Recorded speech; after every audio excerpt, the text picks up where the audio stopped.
Hace unos meses, un benefactor me contactó porque vio uno de mis videos viejos donde separé oro de partes de computadora. Tenía la duda de si podía hacer un video como ese, solo que con joyería, y que quería enviarme unas cadenas con chapa de oro y un viejo Rolex. Él no tenía idea de cuánto oro había en esto, pero estaba seguro de que había una buena cantidad. Pensé que sería divertido extraer lo que hubiera, aunque no fuera mucho, pero me preocupaba una cosa. Nunca antes había extraído oro de joyería y me preocupaba un poco echarlo a perder. Pues cuando se trata de oro, una pequeña pérdida se puede acumular rápidamente. Por ejemplo, esto de aquí vale $5 y es una cantidad muy pequeña que tal vez no puedan ver en... Ay no. No sabía demasiado de todo el proceso, pero pensé que tampoco lo podía arruinar tanto. Así que le pedí que mandara todo y me llegó como una semana después. Era un desorden, así que me puse a organizar un poco y casi de inmediato me entró la duda de que todo eso fuera solo chapa de oro. Lo que está chapado en oro normalmente se hace con un metal base barato como cobre, plata o acero, cuya densidad es aproximadamente la mitad de la del oro. Pero muchas de estas cadenas estaban muy pesadas y se sentían muy densas para ser de alguno de esos metales. Cuando terminé de organizar, tenía 5 cadenas, una carátula de reloj y un montón de pedacería. Lo primero que hice fue revisar el reloj y vi que todavía funciona. Como aún servía y era probable que no contuviera demasiado oro o algún otro metal precioso, sentí que no valía la pena destruirlo. Así que lo aparté y continué viendo las cadenas. Me interesaba conocer la pureza del oro que tenía cada una, y para hacerlo, solo busqué el sello. Pude encontrarlo en 3 de ellas, de las cuales 2 decían que eran de 18 quilates y la otra decía 14. Una de las pequeñas no tenía sello y el broche de esta, donde podría haber dicho, estaba roto. Ahora, como no sabía bien de qué estaban hechas estas cadenas, tenía que probarlas. Hay muchos tipos de pruebas distintas para esto, pero usé lo que tenía a la mano, que era ácido nítrico concentrado. A la cadena grande le hice un rayón profundo, la metí al ácido y la dejé ahí unos minutos. La joyería de oro viene en diferentes quilates que se refieren a la pureza del oro. 24 quilates es un 100% y todo lo demás es una fracción a partir de ahí. Por ejemplo, 18 quilates de oro significa que la fracción pura es de 18 sobre 24 o un 75%. El otro 25% frecuentemente está hecho de otros metales como cobre, plata o hierro que cambian su color del oro y hacen el oro más duradero. El ácido nítrico puede reaccionar con la mayoría de los metales y disolverlos, pero en algunos, como el oro, son muy resistentes. En quilates más bajos, por debajo de 8 o 10, el ácido puede corroer los átomos de oro y disolver los demás metales. Sin embargo, a partir de 12 o 14 quilates, el oro puede bloquear el ácido. Por eso, luego de estar ahí durante unos minutos, no sucedió nada. El rayón profundo tampoco hizo diferencia. Estas 2 cosas me indicaron que no solo no era chapada, sino que era de aproximadamente 14 quilates. Hice la misma prueba con un pedazo de la cadena más pequeña y la historia fue muy distinta, ya que el ácido inmediatamente comenzó a atacarla. También cambió el color. Al principio era azul y luego poco a poco cambió a verde, por todo el nitrato de cobre que se estaba formando. Unos 10 minutos después casi no quedaba nada, básicamente quedaron unas laminitas negras. Tomé una pequeña muestra de esto y la puse en un tubo de ensayo. La diluí con un poco más de agua y le agregué ácido clorhídrico concentrado. Y casi de inmediato apareció un montón de algo blanco, probablemente cloruro de plata. Esto me indicó que había presencia de plata y que la cadena tal vez era solo una mezcla de cobre y plata. Lo último que me quedaba era la pedacería, pero no me molesté en probarla porque ninguna pieza se sentía muy densa. Asumí que todo eso sería de menos de 14 quilates y decidí procesarlo por separado. Al menos por ahora lo reservé y me puse a trabajar en las cadenas. No tenía idea de cuánto oro había en cada cadena y sabía que esta tal vez ni siquiera tuviera oro. Decidí que igual la procesaría, pero lo haría con el otro grupo de cosas. Para trabajar con las demás cadenas que sí contenían oro, el siguiente paso era algo llamado incuartación. Esto significaba que tenía que mezclarlas con otro metal como cobre o plata para bajar la concentración de oro. Normalmente el objetivo está en torno a los 6 quilates, un 25%. Al hacer esto, el oro deja de poder bloquear los otros metales del ácido nítrico Y más adelante verán por qué esto es importante. El metal más común y tal vez el mejor con que encuartar es la plata, principalmente porque es más fácil de recuperar y usar en otro intento. Pero yo no tenía nada de plata, y como iba a hacer algo de una sola vez, no tenía sentido salir a comprar solo para esto. En su lugar usé cobre, que saqué de un montón de cables que me sobraron cuando me mudé a mi nueva oficina. Luego pesé cada una de las cadenas y con base en su pureza calculé cuánto cobre necesitaba para reducirlas al punto de los 6 quilates. Para la más grande, que determiné que tenía al menos 14 quilates, asumí que tendría 18 solo para los cálculos. Y es que era mejor sobreestimar la cantidad de cobre que necesitaba que no tener suficiente. Ahora, para mezclarla con el cobre, necesitaba fundirlos juntos. Ya había hecho esto antes en una escala mucho menor sobre un plato de porcelana, pero nunca con tanto metal. Hay muchas configuraciones que se usan para hacer esto, pero yo quería usar la más sencilla y económica. Según algunos videos, vi que era posible hacerlo con una lata de pintura, unos sopletes y aislante de fibra de vidrio. Pedí la fibra de vidrio en Amazon y fui por los sopletes y la lata de pintura a mi ferretería local. Además, cuando entré a Amazon, compré este kit de fundición de metales para principiantes. Ahora tenía que armar todo esto, pero fue muy fácil. Solo tenía que cortar un pequeño círculo para cubrir el fondo y luego un pedazo grande para cubrir las paredes de la lata. Para los sopletes, hice un agujero en cada lado y los encajé. Luego metí un crisol que ya tenía, encendí los sopletes y traté de ubicarlos correctamente. Para mantener el calor adentro, tapé la lata con más fibra de vidrio y esperé a que se calentaran. Sin embargo, como medida de seguridad, las cabezas de algunos sopletes están hechas de latón. Para un uso regular, eso está muy bien, pero en este caso, las puntas de los sopletes estaban rodeadas por el aislante. Eso hace que se calienten más de lo normal, y el latón puede empezar a despedir vapor tóxico de zinc. Por esta razón hice esto bajo una campana extractora, pero tal vez simplemente debía haber evitado el latón. La cabeza del soplete de la izquierda está hecha de acero y pude haber conseguido otra. Pero en fin, luego de unos 15 minutos, no parecía ni siquiera estar cerca del rojo vivo. La verdad no me sorprendió tanto, y supuse que era porque la lata y el crisol eran demasiado grandes para estas llamitas. La solución más simple para esto era hacerlo con una lata más pequeña. Pero el otro problema era que el único crisol que tenía que podía caber dentro era de grafito. No estaba seguro si estaba bien usarlo con un soplete, pero decidí intentarlo. Hice una prueba y pude llevarlo al rojo vivo, y no parecía que la flama lo estuviera destruyendo. Lo dejé enfriar a temperatura ambiente, y luego comencé a llenarlo con el cobre y las cadenas. Solo tenía espacio para una cadena y su cobre, así que tenía que esperar a que se fundieran un poco antes de añadir más. Entonces lo metí dentro de la lata, encendí las antorchas y lo tapé. Solo unos minutos después se puso rojo brillante, y para acelerar las cosas, encendí otro soplete encima. Luego lo dejé así un rato más, y finalmente se comenzó a derretir. Todavía había demasiado sólido, pero se estaba volviendo líquido. Empezó a haber mucho espacio extra, así que comencé a meter más cobre y oro. Primero metí la cadena pequeña de 14 quilates y todo su cobre. Esto puede verse un poco raro aquí. Y es que para asegurarme de que ningún metal tuviera humedad, los calenté con un soplete. Los calenté tanto que la cadena se fundió un poco con el cobre. Esperé a que todo se derritiera y luego añadí la mitad de una de las cadenas grandes junto con la mitad del cobre. Seguro podía haberla metido completa, pero no tenía mucho sentido intentarlo. Todavía quedaba una tercera cadena que definitivamente ya no cabía, y no tenía caso arriesgarme a que se desbordara, si de todas formas tenía que hacer otra corrida. Cuando terminé de meterlos, la tapé de nuevo y esperé a que se derritiera todo. Cuando finalmente estaba líquido, lo removí muy bien para asegurarme de que los metales se mezclaran de manera uniforme. Después lo tapé y lo calenté unos minutos más para asegurarme de que estuviera bien caliente. Luego lo vacié en una lata llena de agua.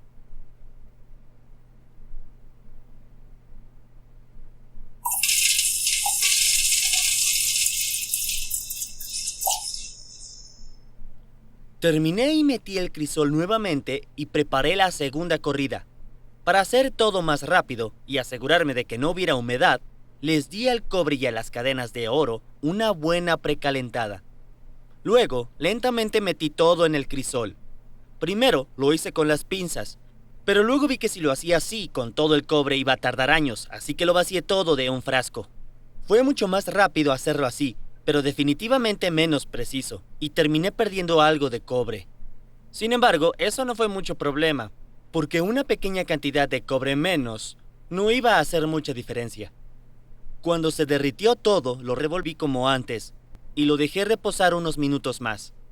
Luego lo vacié en la misma lata, pero me sorprendí un poco porque el metal líquido comenzó a salir por un lado antes de salir por el frente. Esto definitivamente no era bueno, pero por lo pronto estaba demasiado caliente como para averiguar. Así que mientras tanto regresé el crisol a la lata, apagué los sopletes y lo dejé enfriar. Cuando lo revisé unas horas después, me di cuenta de que los sopletes habían hecho unos hoyos enormes en una pared. Por eso se supone que no deben usarse sopletes de llama oxidante en grafito durante mucho tiempo. Tuve suerte de que no acabara siendo un problema, pero pude haber causado que el crisol se rompiera cuando intenté tomarlo. Esto no solo hubiera provocado que se tirara todo el oro, sino también pudo haber sido un enorme peligro. En fin, afortunadamente no fue un fracaso catastrófico. Y todo mi oro estaba ya en esta lata. Rápidamente me deshice de toda el agua, y esto fue lo que quedó. Al verter el metal líquido directamente en el agua, se crearon estas piezas con una área superficial relativamente grande, aunque idealmente deberían ser más planas y más parecidas a un cereal, pero creo que no lo vertí a suficiente altura. En la lata, depositado en la fibra de vidrio, encontré este pedazo de aleación que se filtró por la pared del crisol. La tomé junto con todos los pedazos y la puse en un vaso. Sobre estas vertí un poco de ácido nítrico diluido. Inmediatamente comenzó una reacción y empezó a despedir un desagradable vapor de dióxido de nitrógeno. El ácido nítrico estaba atacando al cobre con el que acaba de encuartar, así como cualquier metal que hubiera estado mezclado con el oro. En este caso, probablemente el otro metal principal que se había usado era plata. Seguramente habría otros metales en pequeñas cantidades como níquel, zinc o hierro. El ácido nítrico convirtió el cobre metálico en nitrato de cobre, el cual, como dije antes, tiene este bonito color azul. A medida que aumentó la concentración de nitrato de cobre, poco a poco cambió a verde oscuro. La plata y las trazas de otros metales también se estaban convirtiendo en sales de nitrato y se estaban disolviendo en la solución, aunque el nitrato de plata es incoloro y no había suficiente de los otros metales como para afectar realmente el color.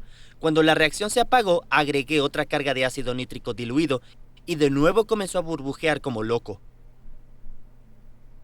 Esperé un poco a que se calmara y cuando ya quedó, vacié todo en un vaso más grande. Luego seguí agregando ácido diluido y continué con el mismo ciclo.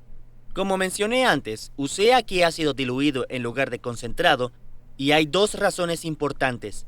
La primera es que evita que la reacción se salga de control y la segunda es que necesitaba agua adicional para disolver todas las sales de metales que se estaba formando. Pero una consecuencia importante en comparación con el concentrado es que la reacción se ralentiza un poco, por lo que le tomó más tiempo. Y para acelerarla, se necesita calentar la reacción, normalmente hasta el punto de ebullición. No usé un termómetro, y creí que estaba lo suficientemente cerca, pero creo que no fue así. Y por esta razón, al principio reaccionó bastante cuando agregué más ácido, pero luego se detuvo.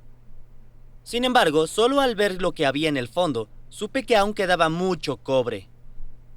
En ese momento creí que quizá el ácido se había agotado, así que tiré ese líquido y agregué nuevo.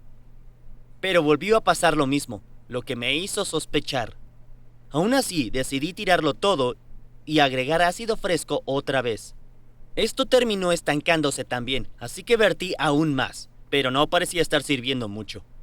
Fue hasta ese momento que me di cuenta que tal vez no estaba suficientemente caliente, así que le subí al máximo al plato calefactor y la diferencia fue muy evidente. Lo dejé reaccionar una hora más y casi todo el cobre se eliminó. Solo para asegurarme de que se hubiera ido todo, lo herví una vez más con más ácido nítrico, solo que esta vez estaba un poco más concentrado. Cuando terminó, unos 40 minutos más tarde, lo vacié todo. Lo que me quedó entonces fue este oro esponjoso, aunque aún estaba contaminado con muchos de los metales disueltos. Para eliminarlo fue bastante fácil, solo tuve que lavarlo con agua destilada hirviendo. Lo hice 3 veces en total y luego de la tercera vez seguía un poco azul, pero estaba bien. Ya que habían eliminado prácticamente los demás metales, añadí ácido clorhídrico concentrado. Llevé esto a ebullición y comencé a agregar pequeñas cantidades de ácido nítrico concentrado. Por sí solos, estos ácidos no pueden disolver el oro, pero juntos hacen algo que se llama agua regia, que es capaz de hacerlo. El ácido nítrico comienza oxidando una cantidad extremadamente pequeña de oro para crear iones oro 3 positivo. Esta reacción es bastante desfavorable y casi inmediatamente después de crearlos vuelven a ser oro metálico. Sin embargo, el ácido clorhídrico presente puede atacar los iones oro 3 positivo y convertirlos en ácido cloroáurico. Esto rompe el equilibrio entre el oro y el ácido nítrico, y los iones oro se siguen retroalimentando para hacer ácido cloroáurico. Continué agregando ácido nítrico hasta que pareció que todo el oro se había ido, y lo dejé toda la noche. Al día siguiente aún había sólidos en el fondo, pero no era oro. Era solo cloruro de plata porque aparentemente había quedado un poco de plata en el oro. Para continuar, lo diluí con la misma cantidad de agua para eliminar el cloruro de plata que pudiera no haberse diluido completamente. Luego le añadí un poco de ácido sulfúrico concentrado para eliminar el plomo que pudiera estar presente. De entrada, cuando se refinan joyas, no suele haber plomo, pero esto era solo una medida de precaución. Por lo que pude ver, no pasó nada porque no había plomo. Lo dejé agitándose alrededor de 1 hora y luego lo filtré. Esto lo hice usando un par de filtros de café, y la solución que salió era bonita y transparente. Cuando terminó, lavé los filtros de papel con bastante agua destilada porque mientras estuvieran amarillos, significaba que contenían oro. Cuando finalmente logré eliminar el color de los filtros, quité el embudo y vacié esta solución de oro en un contenedor más grande. También lavé el vaso varias veces con agua destilada para asegurarme de sacarlo todo. Ok, ahora el siguiente paso era extraer el oro de esta solución y para hacerlo usé metabisulfito de potasio. Hice una solución añadiendo unos 120 gramos a 200 mililitros de agua destilada. Pensé que era suficiente para disolverlo todo, pero no fue así. Así que seguí agregando agua hasta que desapareció todo. Generalmente hubiera vaciado todo el metabisulfito, pero creí que tal vez sería interesante agregarlo por goteo. En cuanto lo hice, comenzó a precipitarse polvo de oro marrón, pero no fue particularmente interesante. Así que terminé desechando la idea y vacié el resto. El metabisulfito de potasio es un agente reductor y reduce el oro del ácido cloroáurico a su forma metálica sin carga. También reacciona con el ácido nítrico restante, por esa razón era importante usar una cantidad mínima cuando disolví el oro. No reduce otras sales de metales como cobre o hierro, y este paso era para ayudarme a purificar más el oro. Como nota de seguridad, esta reacción libera un poco de gas dióxido de azufre, que es peligroso si se respira. Yo soy bastante sensible a este, y aún en pequeñas cantidades me puede desencadenar síntomas de asma. Por esta razón es extremadamente importante hacer esto en un área bien ventilada. Yo lo hice en mi campana extractora. Luego lo dejé reposar un par de horas para que reaccionara totalmente y que todo el oro se asentara en el fondo. Esto es lo que quedó 1 hora después y vacié toda el agua.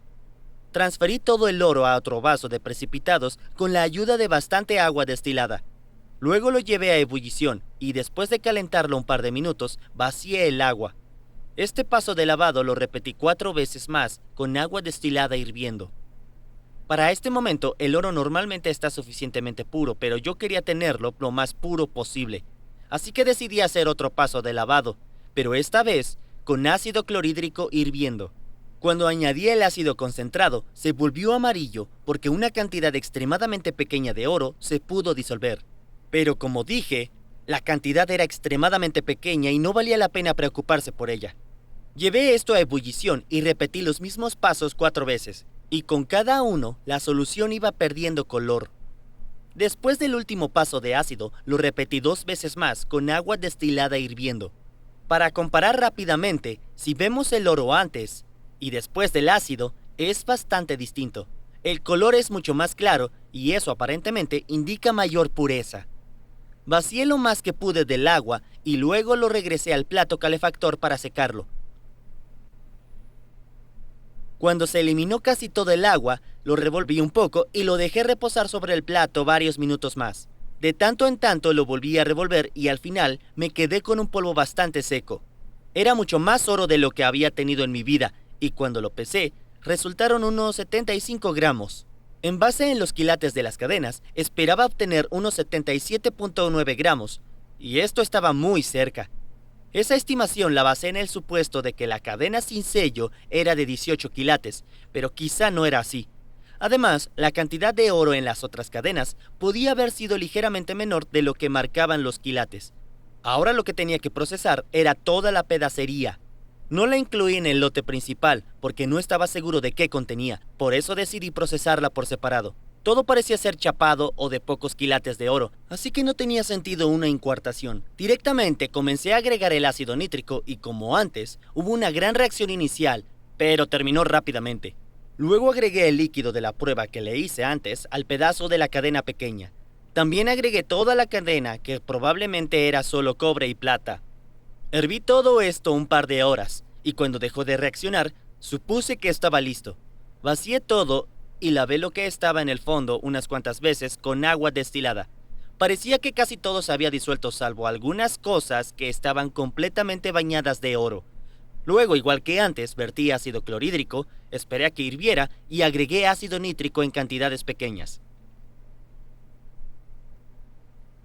Finalmente desapareció casi todo, pero la solución era verde y no amarilla, porque todavía tenía mucho cobre.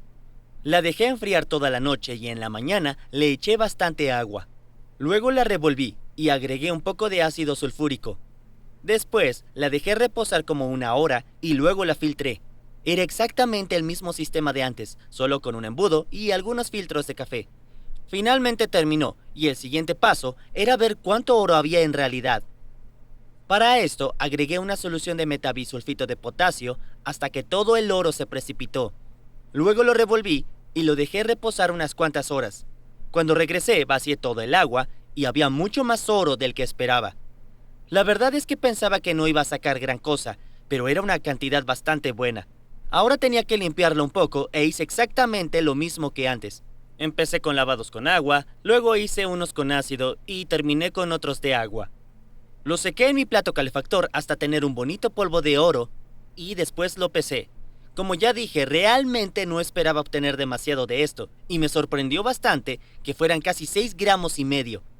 Combiné esto con el otro polvo de oro y mi total fue de 81.6 gramos. A $42 estadounidenses por gramo son casi 3.400 o 4.500 canadienses. Era mucho más de lo que hubiera imaginado que iba a extraer de lo que envió mi mecenas, considerando que cuando me lo propuso dijo que solo eran cosas con chapa de oro. Sin embargo, estaba muy contento de que hubiera salido así porque hizo mi proyecto mucho más divertido. Ahora lo último que tenía que hacer era fundir todo este polvo en un bloque sólido. Esto era bastante fácil y lo primero que necesitaba era ese platito de porcelana que venía en el kit que compré en Amazon. Luego compré un poco de bórax en mi ferretería cercana y también saqué mi soplete. No había usado antes este plato, así que tenía que vidriarlo. Primero lo calenté bastante y luego le espolvoré bórax en pequeñas cantidades. El principal objetivo de esto era prevenir que el oro se quedara pegado en el plato. Cuando consideré que había hecho un buen trabajo, comencé a agregar el oro. Me preocupaba un poco que el soplete soplara y esparciera el polvo, así que lo cambié por el de menor intensidad.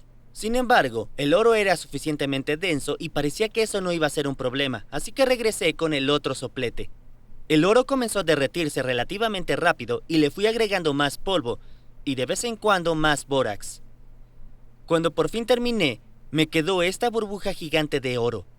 La dejé enfriar unos minutos para que se solidificara y luego la saqué del plato. La puse bajo el chorro de agua para enfriarla rápidamente y también para lavar cualquier residuo de bórax. El resultado final fue este enorme pedazo de oro con una masa de 81.31 gramos. Pesaba un poco menos que el polvo con el que empecé, probablemente porque el polvo aún tenía un poco de agua o humedad. Como mencioné antes, este era mucho más oro del que nunca había tenido, y como era demasiado denso, se sentía enormemente pesado. Ya que tenía este enorme pedazo de oro, quise hacerle algunas pruebas. Había escuchado que el oro era bastante maleable y suave en comparación con otros metales, y quería verlo por mí mismo. Intenté doblarlo con los dedos, pero fue absolutamente imposible, así que decidí usar herramientas. Lo primero que intenté fue meterle una punta de acero y logré clavarla un poco.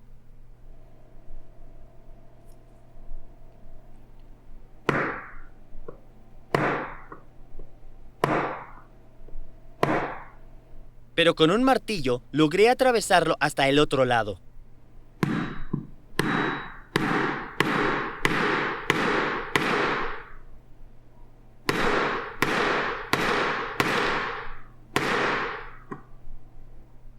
Y cuando la saqué, quedó este bonito agujero. La siguiente prueba fue aplastarlo con un martillo y ver si se aplanaba. En efecto, el oro es lo suficientemente maleable para hacerlo con la herramienta correcta, pero para hacerlo así no estaba funcionando.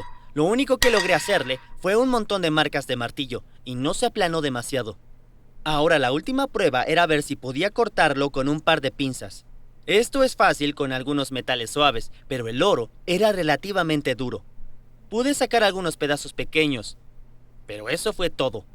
Se me hizo chistoso porque, aunque estos pedazos eran muy pequeños, valían unos 10 o 20 dólares. A partir de estas pruebas comprobé que el oro era definitivamente maleable, pero no tanto como yo pensaba.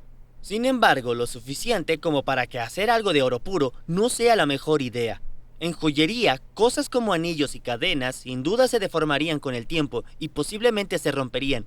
Este problema se soluciona mezclándolo con otros metales como cobre, plata o hierro, que aumentan enormemente su durabilidad. Bueno, ahora la pieza estaba toda maltratada y no podía dejarla así.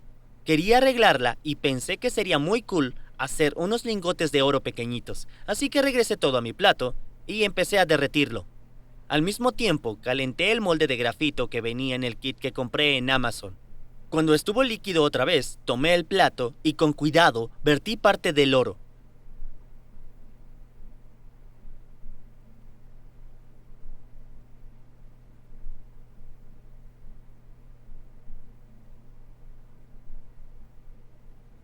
Luego saqué la barra simplemente volteando el molde y empecé a hacer otro.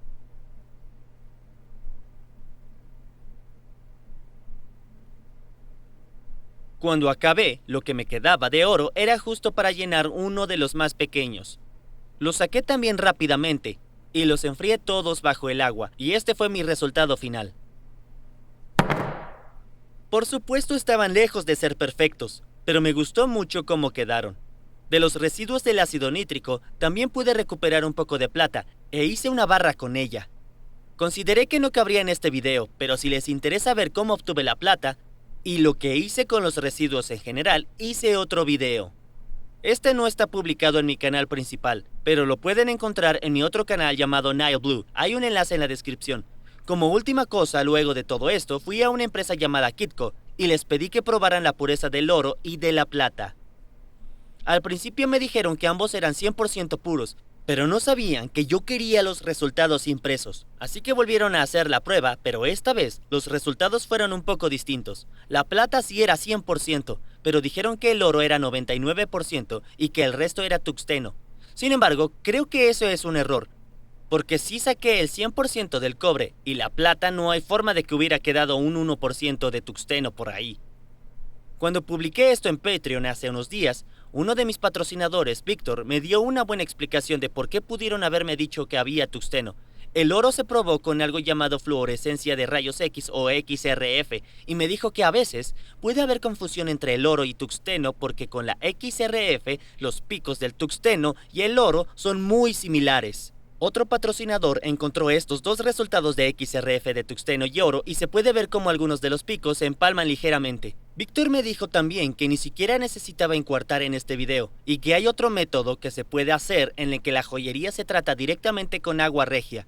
Este método no solo ahorra un montón del preciado ácido nítrico, sino que también puede ser más rápido y tiene menos residuos de cobre.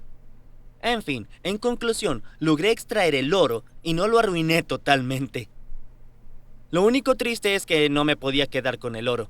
Lo tenía que devolver a mi patrocinador. Pero de cualquier forma que me lo hubiera mandado fue bastante amable y una muestra de confianza, así que le agradezco mucho por eso. Aunque si a alguno de ustedes le interesa donarme su oro, yo lo recibo encantado. Como siempre, muchas gracias a todos mis benefactores en Patreon. Quienes me apoyan pueden ver mis videos al menos 24 horas antes de publicarlos en YouTube. Además, cada benefactor puede enviarme mensajes directamente y si me apoyan con $5 o más, su nombre aparecerá al final como pueden ver aquí.